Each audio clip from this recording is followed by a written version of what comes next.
Мал шаруашылық саласын мейлінше дамыту мемлекет басшысының басты тапсырмаларының бірі. Әсіресе асыл тұқымды мал басын көбейтем деушілерге айрықша қолдау, ерекше көмек көрсетіледі. Ал түліктің жаңа түрін өсіріп, ет пен сүт экспортын еселейтін ғалымдардың еңбегі еленеді. Дәл осы тұрғыда қостанайлық қос ғалым Валентин Двуреченский мен Виктор Попов үлкен селекциялық жетістікке қол жеткізді. Олар жергілікті сиырдың тұқымын шетелдік голштиндік бұқамен бодандастыру арқылы әрі қара малдың жаңа түрін өсіріп шығарды. Қаратомар деп аталатын қарала сиыр жуықта мемлекеттік реестрге енгізіліп, авторларға патент берілді. Ендігіде бұл малдың басын жаппай көбейту көзделіп отыр. Қаратомар сиыры сүт және ет секілді қос бағытта жоғары өнімділік беретін ерекше тұқым. Жануардың тірі салмағы 600 келіден асады. Ал сүт өнімділігіне тоқталатын болсақ, күніне 30 литр береді.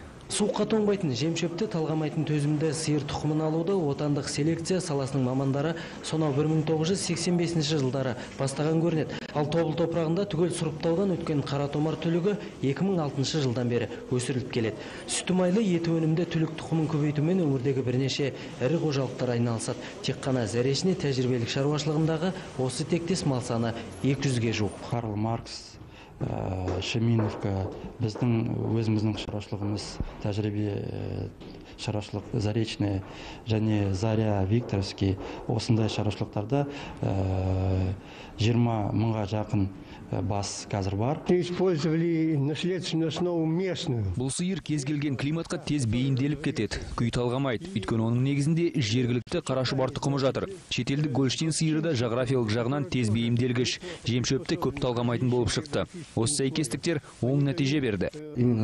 Жолдауда айтылған ет пен сүт экспортының ірі өңіріне айналу тапсырмасын орындауға облыс шаруаларының қауқары жетеді деп ойлаймын. Өйткені өңір шаруалары сан жылдар бойы мол тәжірибе жинады. Өнімділігі мол сиыр тұқымы енді мал шаруашылығын өркендеткісі келетін өңірдегі шаруаларға үлкен мүмкіндік бергелі отыр.